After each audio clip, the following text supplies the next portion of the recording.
জয় শম্ভু। আপনারা এই মুহূর্তে দেখছেন আমার হাতে একটি পাতিলেবু এবং একটি লোহার পেরেক।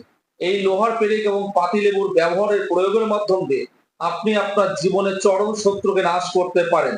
কিভাবে করবেন সেই ব্যবহারের পদ্ধতি আপনাদেরকে আমি বলে দিচ্ছি। প্রথমত নেবেন একটি বিল্লপত্র মানে বেলপাতা। এই বেলপাতার উপরে ঘিয়ের প্রলেপ দিবে লাগাবেন। লাগানোর পরে এটি আগুনের উপরে সেঁকবেন। সেঁকার পরে এরপর একটা কালো কাজল তৈরি হবে।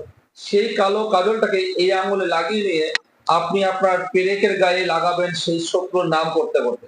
করার পরে সেই শত্রুর নাম ৩ বার জপ করবেন। করতে করতে এই লেবুর মধ্যে এটাকে পেরেকটাকে ঢুকিয়ে দেবেন। ঢুকিয়ে দেওয়ার পরে চেষ্টা করবেন সেই শত্রুর বাড়ি বা শত্রুর আশেপাশে রেখে আসা। যদি সেটা সম্ভব না হয় তাহলে আপনি কোনো রাস্তার তেমাথার মোড়ে এটে রেখে আসবেন এবং সেই শত্রুর নাশ হোক এটা কামনা করবেন। তাহলে আপনার শত্রু নাশ হবেই, আমি গ্যারান্টি দিয়ে বলছি।